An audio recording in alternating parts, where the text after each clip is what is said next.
Welcome everyone, John White here, and I expect you were waiting for Gene or some other IP Watchdog fixture to show up and say hello today. Well, I am that IP Watchdog fixture today.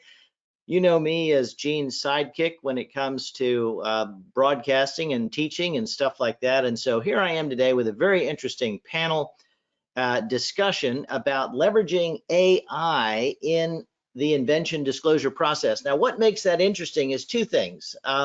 AI, artificial intelligence, we've been talking about it for a long time now, and we think that it is ubiquitous, it's everywhere, but we don't really know what it means and we can't define it. So what we're going to do today is show you how this concept works in helping anyone, but specifically companies, wrap their arms around what the invention flow is within a company at any stage of it. Initially, understanding it, evaluating it as it matures through the company into eventually potential licensing and or litigation targets. It's an end-to-end embrace of artificial intelligence in the invention disclosure process. And that's going to be brought to us by IP.com. They are the sponsor today, but also are going to tell us about the many tools they bring to bear to help us wrap our arms around this, because it can be overwhelming, you know, and if your job is to somehow gather and focus what the innovation is within your organization,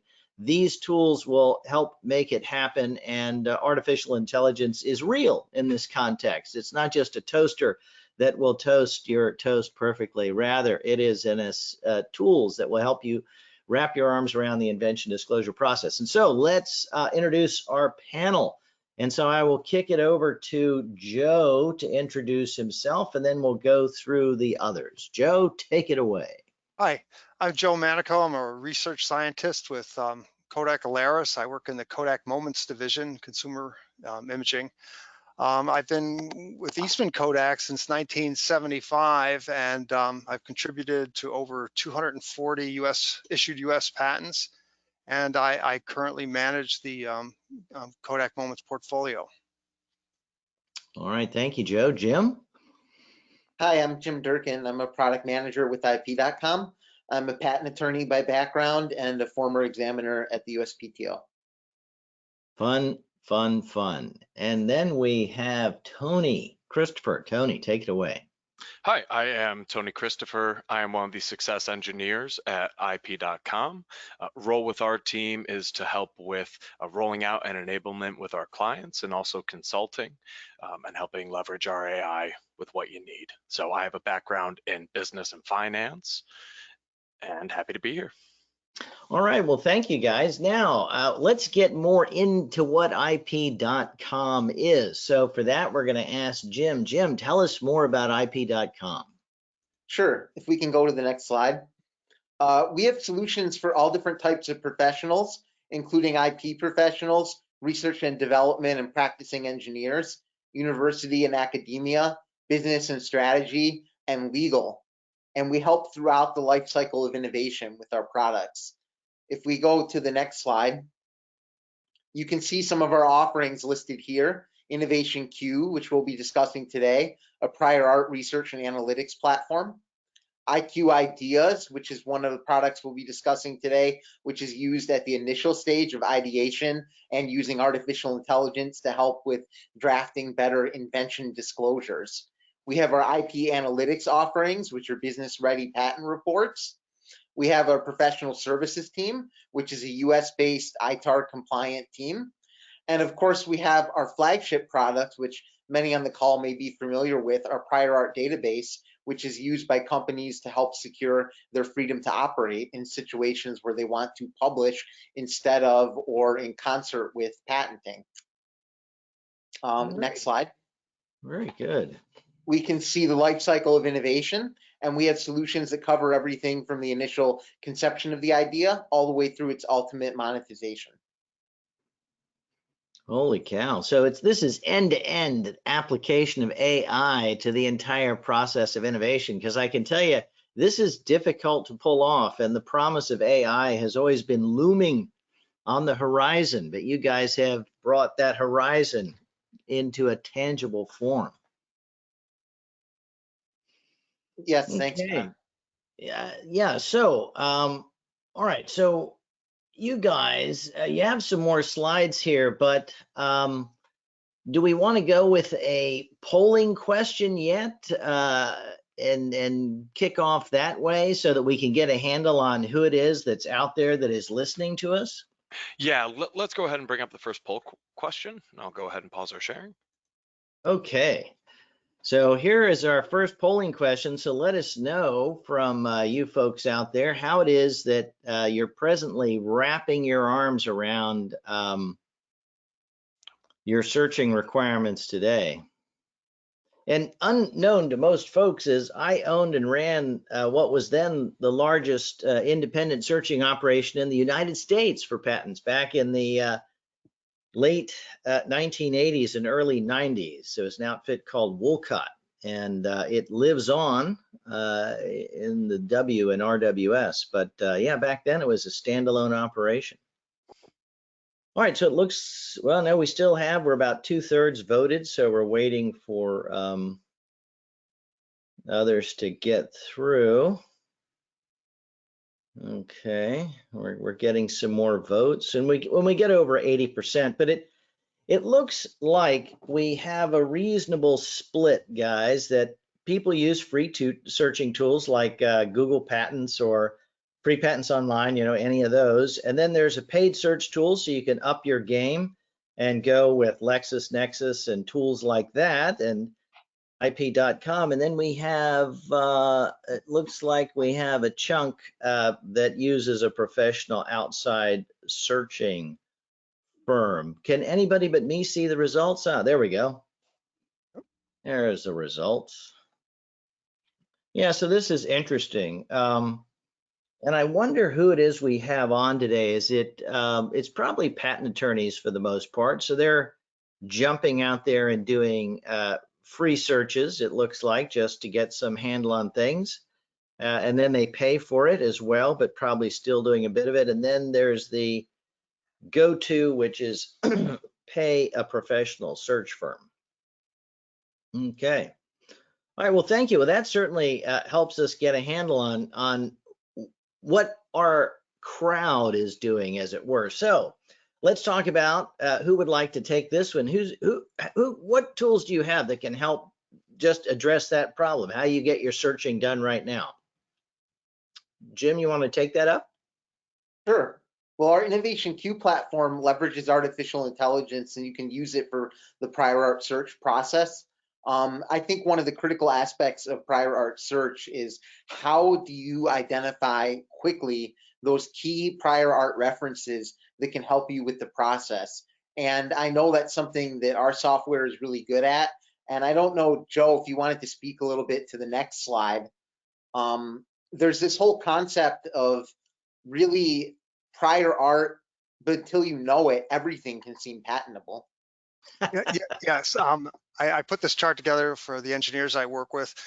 Everything either seems patentable or not patentable in complete ignorance. Unless you really look at the prior art, you have no way of knowing what's patentable and what isn't. What's nice about using Innovation Q is I can sit down with the inventor and have him describe his invention to me, and have a little conversation, write down a few paragraphs or an abstract, and then drop it into the search engine.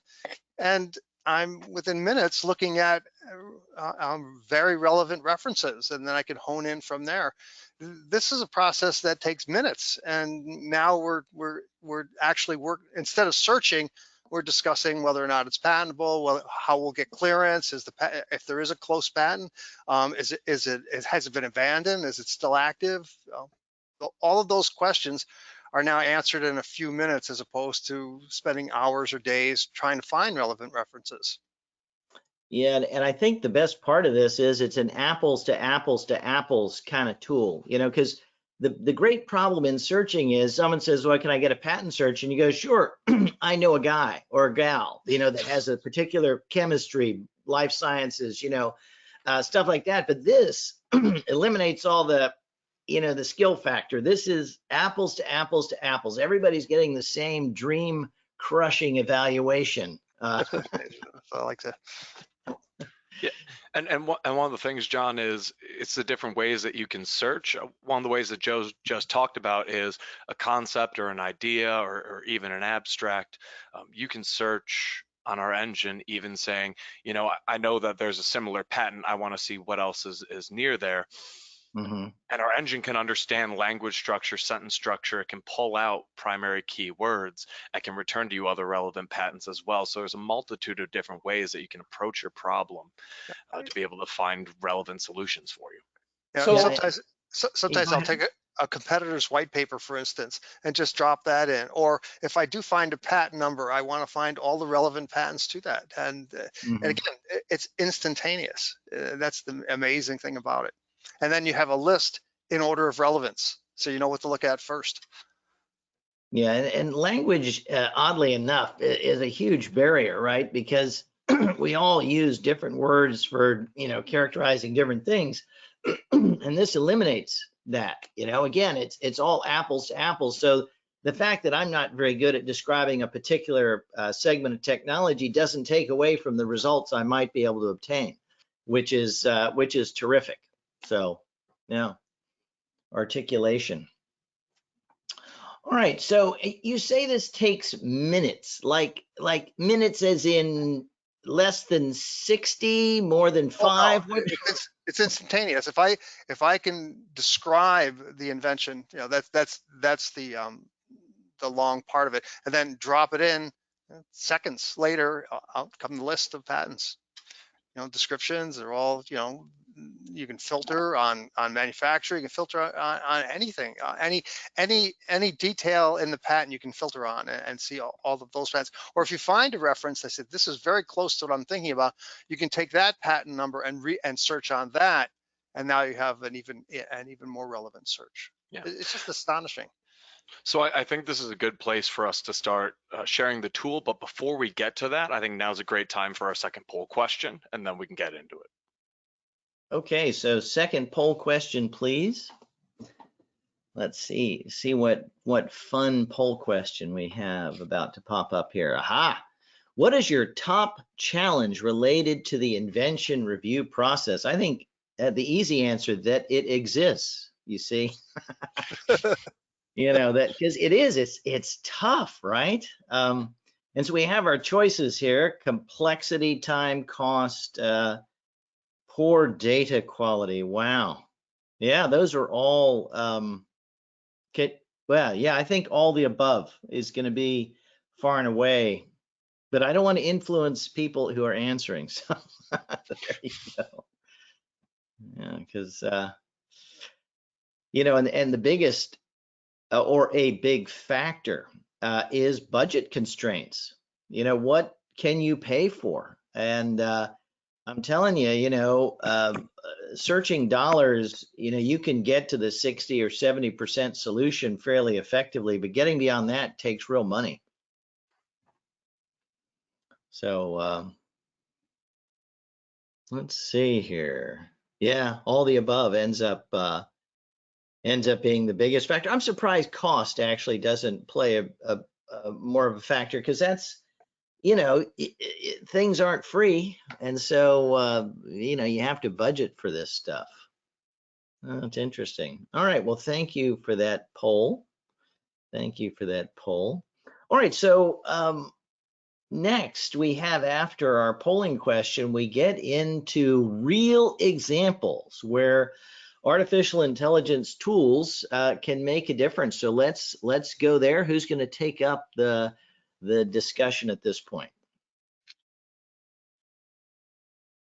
Is that Tony? Are you going to give us a talk about what we're seeing here on the screen at this point? Yeah, so what we're seeing right now is the Innovation Q home platform. And there's a few different ways, again, that you can search. And also we have our collections. So we give you the ability to search via our patent publications. We have our non-patent literature sources as well. You can do a combined, and then we also do host licensable technology as well, which can help connect inventors and organizations with others that may be looking to license that technology. Yeah. Let me ask you about that. So patent publications, are these US, are these WIPO, are they all the above? Yeah, so I can go ahead and show you. Let's have a look. Yeah, so we collect our data from patent offices all over the world. And of course, we do make the most common available up at the top. So the United States, the EPO, China, Japan, Korea, and then all WIPO applications as well. And it's very easy, the ability to change where we're seeing our data. If we just want to be taking a look at the United States, I can go ahead and select. And very quickly, the engine's going to filter what I'm seeing. So I'm only seeing that active patent data. And you can see here, we do have the offices in the Americas, in Europe, Asia and Oceania, and Africa as well. This is astonishing. And so what are you guys looking at with your, your artificial intelligence? English abstracts, or do you, does there a translation function in there somewhere? No, great question. So there is a translation function. So we are able to provide translations of the abstracts. And then, of course, when available, we do provide the original authority forms as well for your access as well, too. So we can provide the original documentation along with very easy translated application for your use. And in our AI algorithms, we leverage the full text, including full text machine translations. Yes. So that can really help assist us in finding relevant results. Like Joe said, and you'll see in a moment here, we can actually sort the results based upon their AI relevancy to the search automatically as part of the search process. This is astounding, guys. I mean, because Joe, when we were preparing for this, said, the confidence factor is so high once, you've passed it through this engine. And I can understand why. It literally, the reach of this is astonishing. Yeah, I've come at various searches all different ways too, just to check to see. It seems bulletproof. I'll deliberately look for things I know are out there and using different schemes, and it always seems to hone in on them. It's strange. Yeah. So, Yeah, because as a person who's responsible for, selecting what gets chosen and what doesn't, you want to have a rational basis and a reliable basis to make these assessments. That's just fundamental.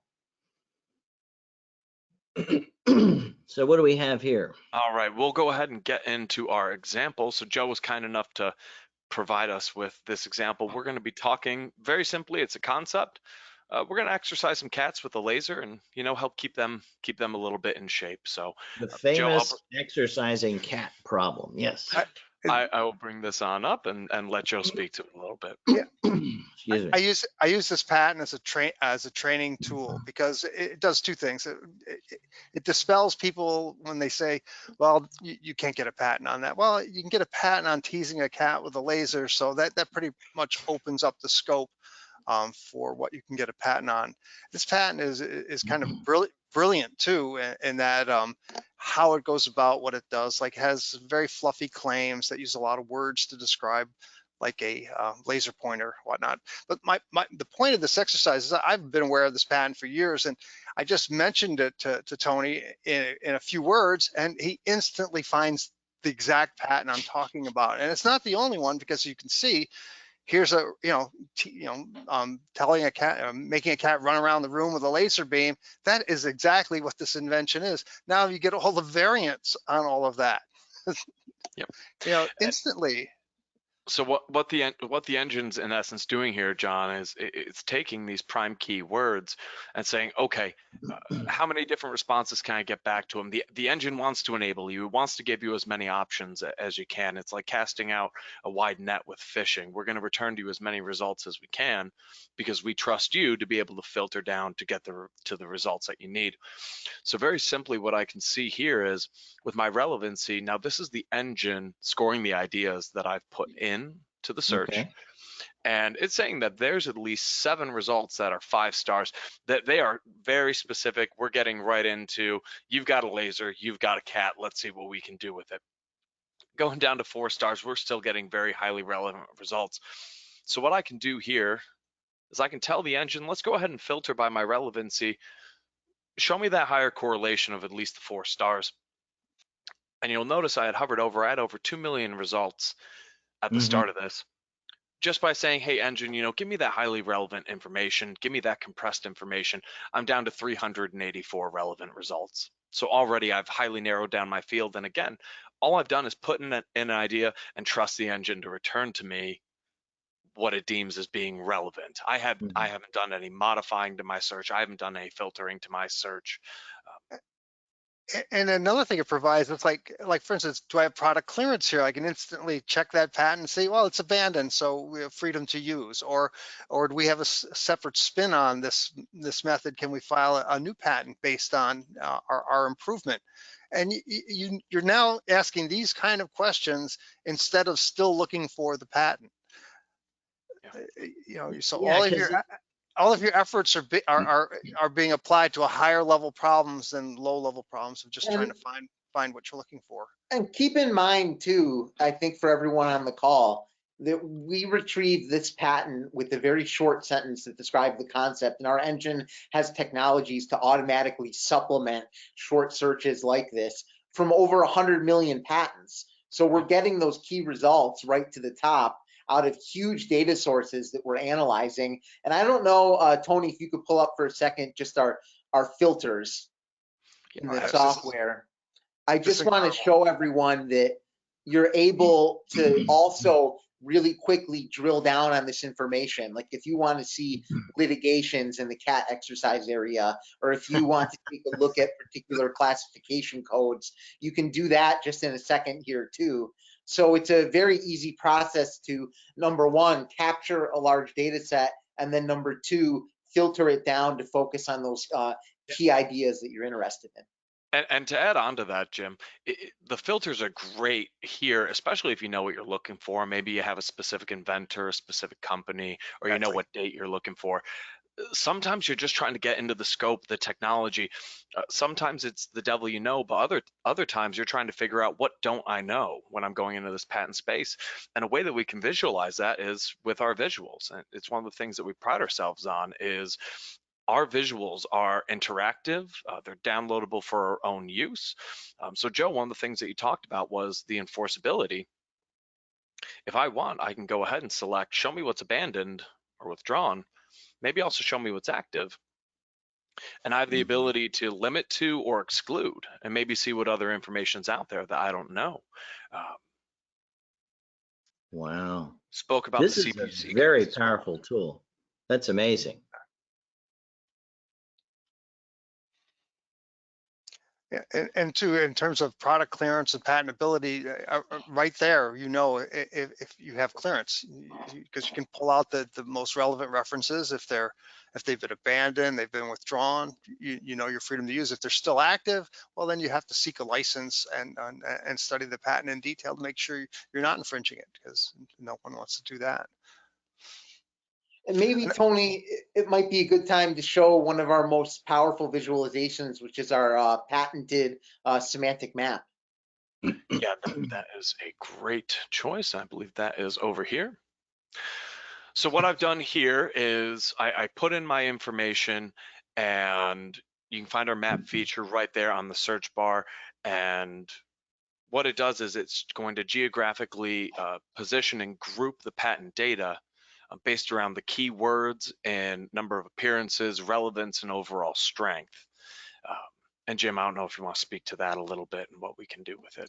Yeah, sure. So this is a really powerful AI algorithm. As I mentioned, it's one of the areas we have patented in the tool. And what it does is it gives you a two-dimensional representation of how all this data relates in our semantic system. And if you go over, click on the highlights, Tony, you can see that there's all these different ways that you can highlight the information from our tool: current assignees, ultimate parent companies, classification criteria, and you're able to go in and select to see where all these different players or entities come up on the map. You can even look at trends over time with date-based highlighting like you're doing right now, and you're able to dynamically circle in and zoom in on areas of interest. So this is a true example of artificial intelligence being applied to practical use for a landscape analysis.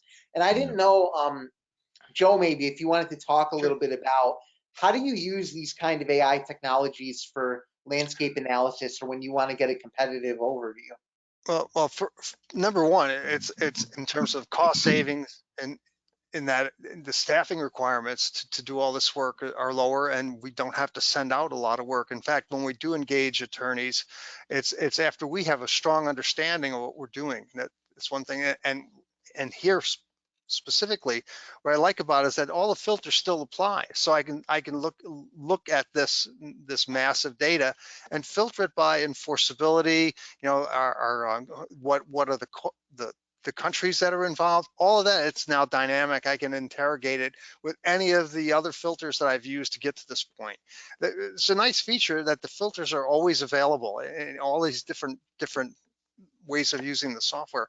I use enforceability all the time. I use litigation all the time. Who owns these patents all the time?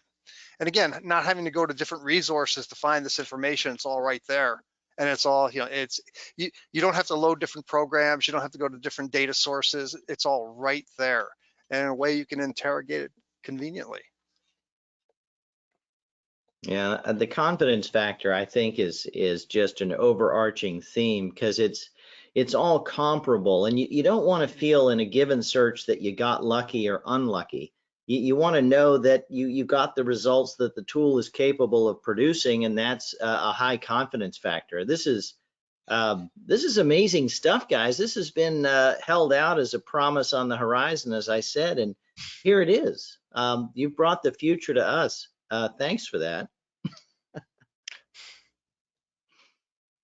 I've never had a result where we had a manual search that found some reference that this did not find. I've been working on this for years. I've been using this for a long time.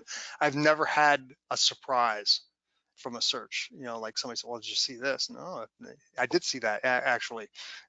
Well, and then likewise, you submit it, you know, as an application, and then you're confident that you're going to come out the other side. You know, you're going to be among those that end up with patents, both here and wherever else you're going. Because, yeah, there's nothing worse than getting, you know, way through the process and you get to the EPO and they come up with the zinger, you know, that torpedoes everything, and you're already $30,000 down the road in the U.S. and everywhere, and now.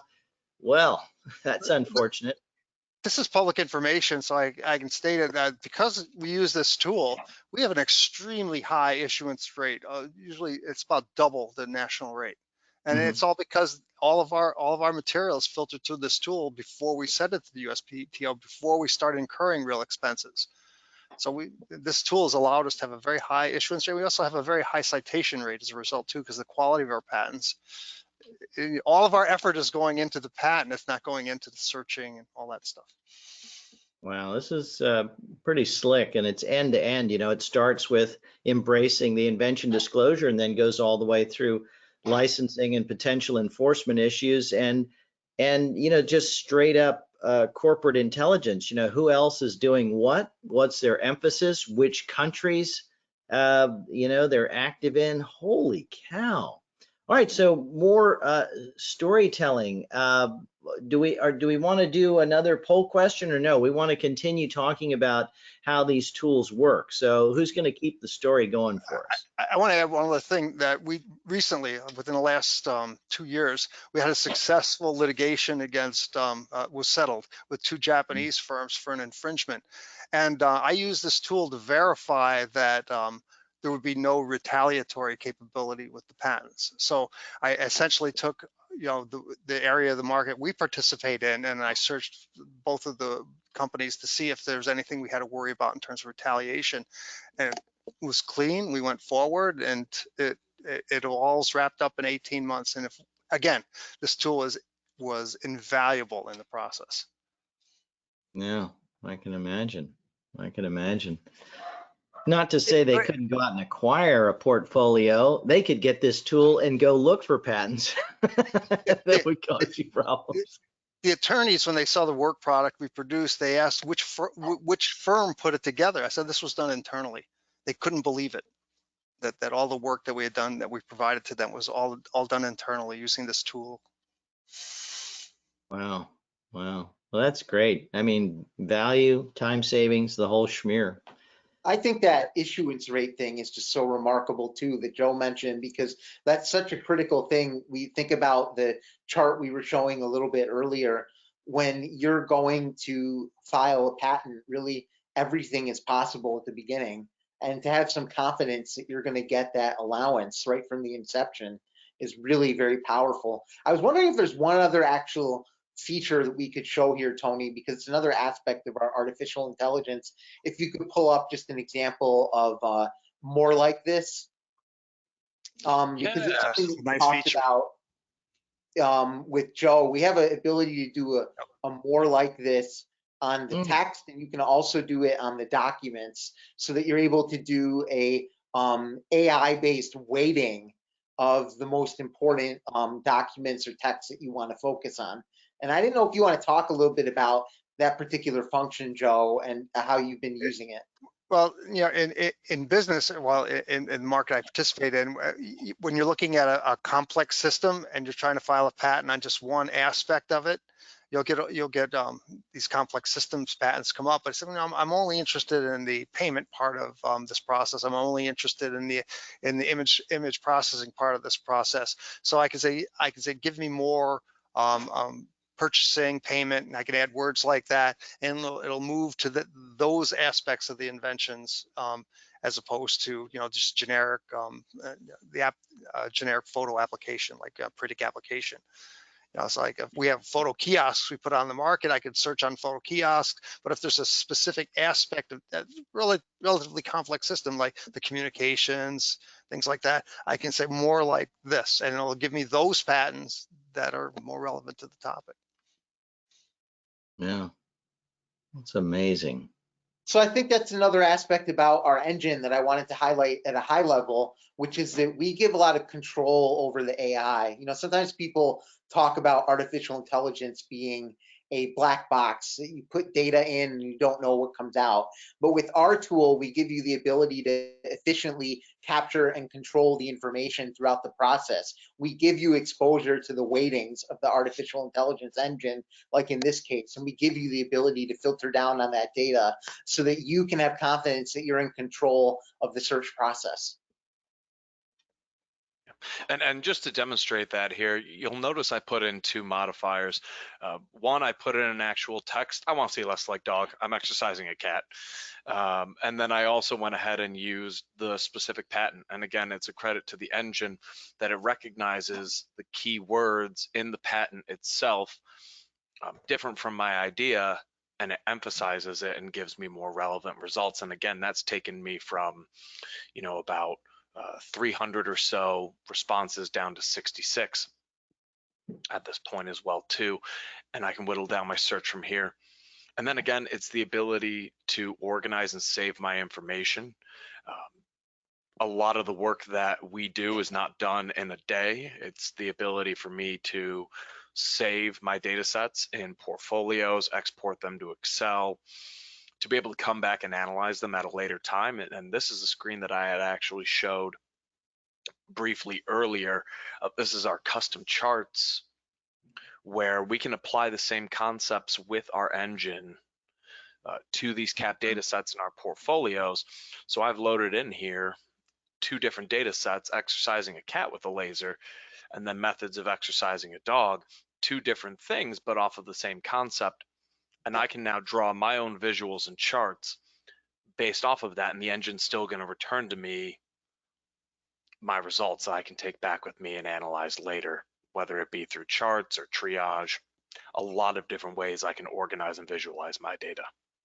Tony didn't mention it, but you also have all sorts of canned reports too. I use all the time, and again, they generated instantly. It's just a nice feature for reporting up to management and whatnot. So I need to see something about this portfolio. Hit a couple of buttons, and there it is. Yeah. Well, there seem to be quite a few questions in the question box pertaining to the AI of your platform. You might want to address those. Let's see if I can get to the questions here. I can't seem to actually see the, Okay. That's fine. the actual language of the questions. I'm happy to help. So one of the questions that came up is, please detail how the AI is reliable. And do you use training data to train the AI algorithm to recognize certain trends do you train for, and where does the training data come from? Sure. So those are all great questions. We're training based on the patent corpus. We take a sampling of the patent data and we use it for training purposes. As I mentioned, we do training using the full text or full text machine translations of the patents through our engine. The engine is designed to account for things automatically, like semantic drift or changes in the usage of words over time, so that you can have confidence that we're able to understand the latest technology categories automatically. But really it comes down to training it using a large corpus of the patent data, which is representative of the concepts that are going to come across in the searches. Okay. That's a great question. Yeah, I can see, excuse me, I can see the questions now, Renee. Thank you very much. So another question is, what about Marcouche structures for chemical stuff? How does this work for that? Do any of you have any thoughts on, you know, the alternatives expressed within a particular claim? We don't have a specific search capability for Marcouche groups, but you could use standard Boolean filters and logic in order to focus in on a particular embodiment from a Marcouche group if you needed to. Okay, so that's reasonable. You know, I mean, Marcouche groups are just, you know, so you know, limited groups within a claim that itself is a group. So you know, it can bear down you, and Boolean logic can help you dig into that. So here's a question about time. Now, you know, when I was asking about minutes, because somebody says, so you're kidding, something that is traditional keyword stuff that you would take hours and hours and hours to do, this can be done more or less instantly? Is that really what we're talking about here? If you can describe the invention in plain English, yeah. Wow. Because I mean, and you know, I don't want to throw searchers under the bus kind of a thing, because it seems to me that this would be a great tool for a searcher to use. Because at the end of the day, do you guys actually look at the documents that are found by this system, right? Oh yeah, I mean, this is a wonderful tool for search professionals. I want to be clear, this isn't an endorsement, but it is one of the platforms that's used at the US Patent Office. And no matter how advanced or experienced you are as a searcher, there's a lot of capabilities that this kind of platform can let you leverage. Just one thing to mention too in that regard is that you can actually combine the traditional keyword search methodologies with our artificial intelligence within the same search query. We call that our hybrid searching capability. So you actually can get the best of both worlds with a tool like this. It's not necessarily an either or scenario. So for experienced searchers, this can be extremely powerful search methodology, because you can leverage the artificial intelligence for the relevancy ranking, and then you can continue to use the traditional techniques to refine the result set. Exactly. It's a force multiplier for a searcher. It makes a searcher so much more efficient, in that, you know, they're halfway done when they start. Yeah, that's the only way I can describe it, is that, you know, you don't have to worry about getting your Boolean logic just perfect. You can use it. You're using it after you're looking at relevant documents. Right. Boolean logic, you know, is a mystery to those who haven't used it. And once you've used it, you know, it becomes less of a mystery, but it's still, you know, you have a sense of, did I do that right? You know, Exactly. in terms of how I pulled it off. All right, so we have another question, and I think this is where the power of this tool really comes to the fore, and that is, how does this work with inventions that are more complex, like software implemented methods? You know, somebody who wants to, you know, manipulate a moving image or something like that, and edit something on the fly to eliminate or include stuff or focus on stuff. You know, what about complex inventions? Does this deal with them all, you know, in the same minutes? More like, less like. That's exactly how I've described that before. That's how you would hone in on a complex system. I want to see more about this aspect of the system, less about that aspect of the system. I've used that. Again, it's an iterative process, but you're always like running it to ground. You're getting closer and closer to your result as you're putting time into the activity. And we have patents on our automatic concept supplementation algorithms for this type of searching process, and it can make it really powerful, because I think one of the reasons our system is good is that it can deal with not only long semantic blocks of text, but also short key descriptions of ideas that you may have from a complex system. So we have some pretty unique technologies that can be used to flush out those concepts and automatically retrieve the most relevant references. And how do people get familiar with your tool? Is there, a try it for free thing, or try it for a limited time? I mean, how does one find your operation and get to try it out? Yeah, Tony, you want to speak to that?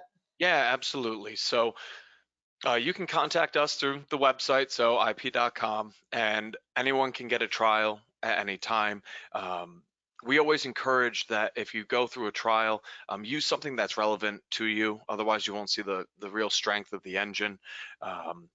As with our regular customers, all data is protected, secured. It's not sold, shared, anything like that. And the other aspect that can help is you do get myself and the customer success team as well added on. And primarily what we do is we help train, we help onboard. While we emphasize that Innovation Queue is very easy to use, if you have access to, in essence, global patent databases on a worldwide scale, it can be daunting for anyone. So one of the things that we pride ourselves on here is that we will train with you, we will sit down with you, we will work with you, and even past your training, if you need a little bit more hand-holding for a little bit, we're always there to help. We like to help with relevant searches. It's what we do. We want you to feel encouraged and happy using it, whether you're in the trial period, one-time customer, or you've been with us for years. I can attest that their customer service is unbelievable. I get responses instantly. I always get helped. It's never an issue. If I have any kind of problem, it seems to be a high priority for them, and it's excellent customer service. And what about confidentiality? Because I know that the invention disclosure process, in a university is pretty free and easy, and that things are on the verge of publication. People are kind of already muttering about it, unless there's been a clampdown. But in other organizations, this is considered the most secret of secret stuff, and they don't want any of this information to leave, even in concept form, outside of their environment, their playpen, whatever you want to call it, walled garden, all these metaphors. So how do you guys handle that? I mean, can somebody grab this and put it in-house, or is it only available on your computers? How does it work? Sure. Well, it is a SaaS offering, John, but we maintain confidentiality. Our standard MSA agreement has confidentiality provisions that ensure that your searches are held as confidential information. Our approach to machine learning is an unsupervised deep learning approach. So we're not using customer queries in our training process for the engine. And additionally, we do have, where necessary, non-disclosure agreements available, which we can get in place with clients if they want to share more information than just their search queries with us. If they want to get into things that would be covered by an NDA, we can deal with that with no issues. I did want to make sure that we had a little bit of time to touch on some of our other technologies for reviewing invention disclosures as well, like our IQ Ideas Plus. All right, I'm going to go on over to that. Yeah, you guys take it away. We've got about 15 minutes left, and I will keep, now that I know how to get to the questions and make them large and readable, I will monitor them. You'd think I would have known how to do that before we got going, but thankfully I figured it out. So yeah, carry on with the topics that you'd like to get done in the next 15 minutes or so. Tony, since you prepared it, do you want to talk a little through this example? Yeah, absolutely. So what we're looking at, everyone, is our Inventor's Aid module in IQ Ideas Plus. And our Inventor's Aid module is a idea evaluation tool specifically towards helping with invention descriptions and writing more cohesive with better scope and clarity your ideas, along with some scoring novelty and some referential data as well. So I have a problem here, and I've written in my primary cause. So electric cars currently have a limited range, hindered by long charging times at quick charging stations. And I put in a couple other reasons. I need to charge my battery. I was driving the vehicle and the battery is not holding. And I have my solution here, rows of magnets under the road, creating electricity to charge the car through batteries. It's my real quick idea. I'm trying to find a solution, make something work. And what the engine's already doing is it's doing some work for me. It's giving me a combined word count to make sure I'm putting in a cohesive argument, and then it's giving me a technical reading level. And the technical reading level is telling me, is this something that is capable of being placed onto a invention description? And that's going to go ahead and start giving me keywords. So first it's telling me that it doesn't recognize this word soda rum. And I do have the ability to go in, add my custom keyword, and give the technical details. So if you put in something that's unfamiliar, you do have the ability to specify, and the engine will pick up on that. It's then going to give me what the engine is telling me is important, and then it's going to give me some keywords that might not be appearing in my idea. Maybe it's something I should be thinking about. So it's telling me that it's acceptable. So it's okay to go ahead and run my analysis.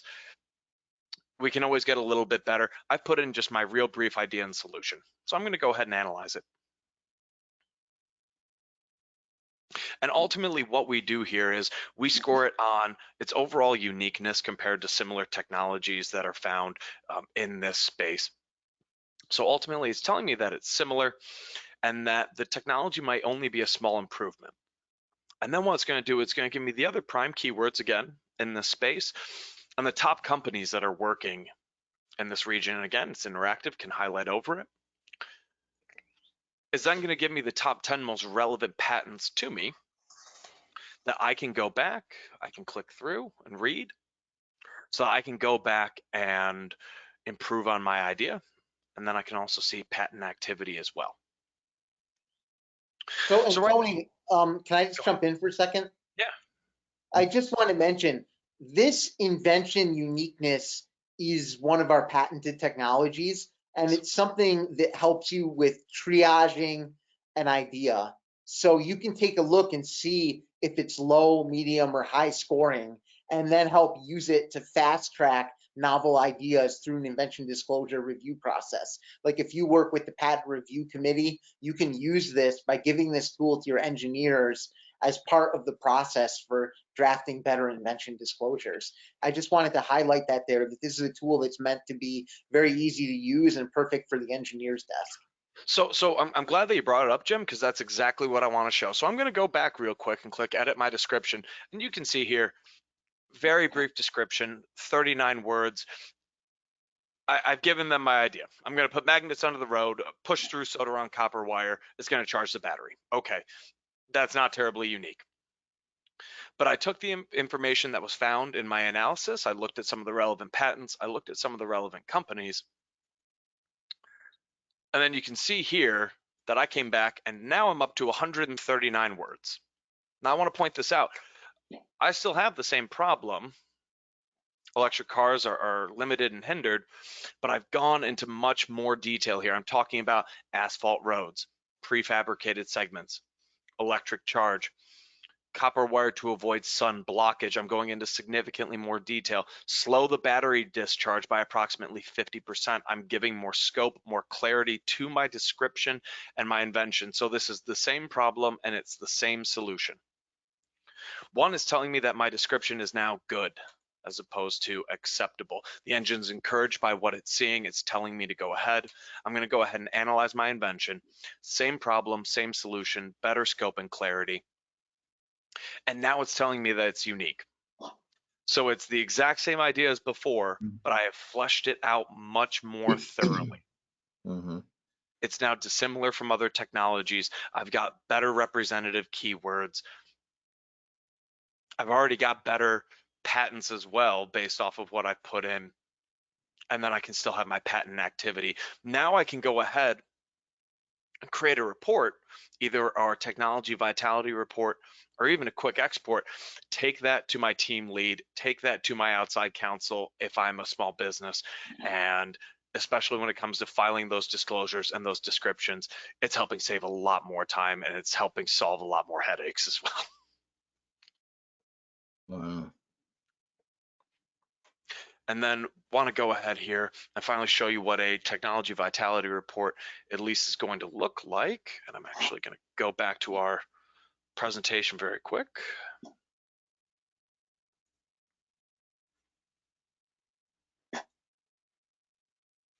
And Jim, if you want to touch on, I think it's coming on up. If you want to touch on the technology vitality report quick, I can get that pulled on up and we can. Sure. So technology vitality report is one of the exports that you can produce through the Inventor's Aid platform that we just showed, or through Innovation Queue. And it's a business ready analytic that includes a overview of the closest prior art, as well as that novelty score that we just talked about, low, medium, or high. And we can actually score it between 0 and 1,000 based on the uniqueness. And that's using some of our patented technology to help rank ideas by comparing your search to the closest prior art and understanding, using artificial intelligence, the difference between your search and the closest prior art. So this can really be used not only as a business ready report, but also as part of the triage process for your invention disclosures, particularly if you have a large pipeline of invention disclosures. And I'll go ahead and show what that looks like very briefly here. It's so nice with using tools like this when you're presenting to management and saying, well, this is not subjective, this is empirical data. And I just get such a big kick out of that. These are machine generated. This isn't my opinion. It's a relief to be able to have data like this where, you know, it's not just someone's opinion. Yeah, and so you can see here, we still give those relevant patent documents. We give our filing trends and keywords. These are print offable and shareable as well too. So if you're running your own reports internally and then taking them outwards, you can take this with you. I just love that. We'll go up to the speedometer looking image there that tells you, you know, with the, it's sort of inventive. It's really no good. It's the dream crushing arrow. Yeah. Yeah.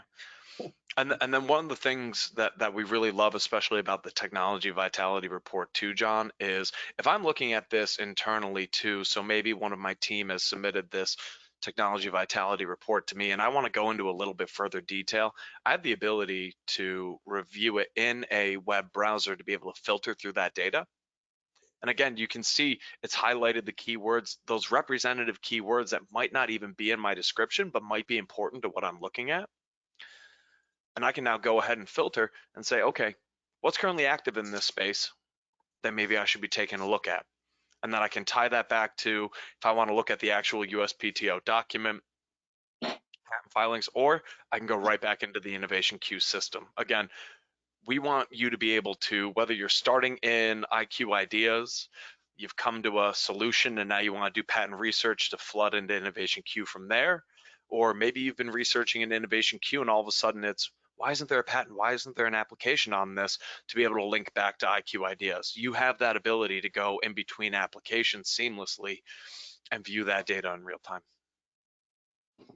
And with this online review interface, you really can understand how this can be a very collaborative process, and you can work between inventors and patent attorneys or patent counsel to review the references and make sure that everyone's on the same page when it comes to the closest prior art.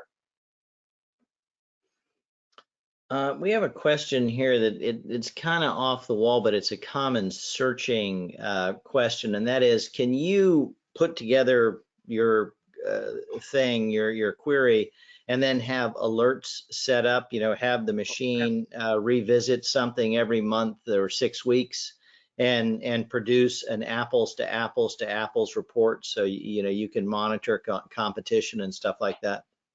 Yeah, absolutely. So I have we're going back to our exercising the cat. I want to see who's coming up in that space. I can go ahead, select my further actions, and then I can create my own custom alert. Cool. I can Okay. choose specifically every week. I can choose custom days on the month. And you can see here, it has my modifiers saved. It has my relevancy saved. If anything changes with this set, I'm going to be able to go in, see what changes, especially from a competitive intelligence point of view as well too.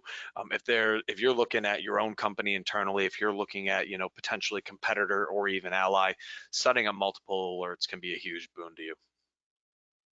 Yeah, because these results, you know, they age, and people want to know, am I looking at the latest intel in order to make decisions going forward? Because, you know, back in the day, to put together these landscape or collection searches would take a long time, and to update them would take a lot of effort. And this is, as Joe says, minutes. Minutes. Yeah, that's pretty cool. All right.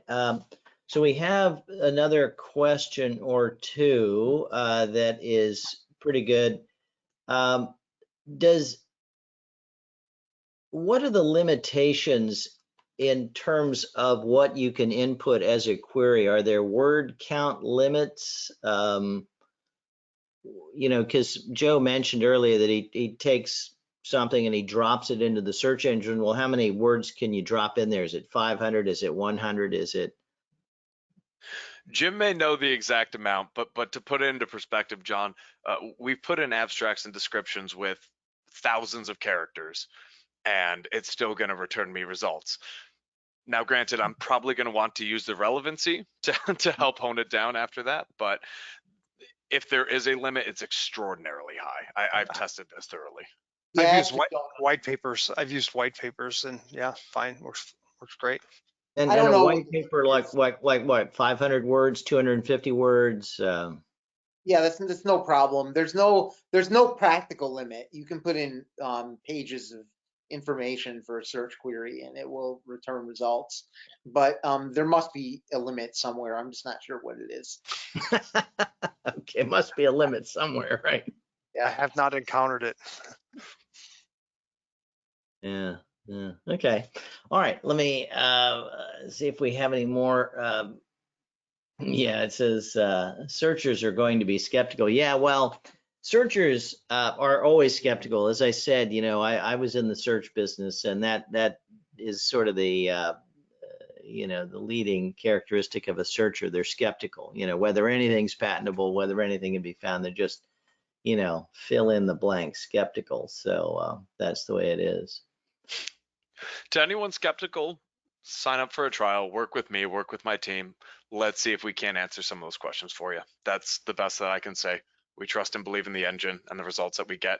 Joe's trusted us for a long time. We do a good job with it. We're proud of what we do. Well, the thing that impresses me as a patent attorney who's not as familiar with this as I otherwise might be is the end-to-end embrace of what's going on from the day a disclosure slides in the door to the prospect of licensing and enforcing it at the other end. Because that's, you know, that's what, you know, as the IP professional in an organization, people look to you for answers, you know, and you can't just whip something up. You know, like Joe says, you want to have something empirical.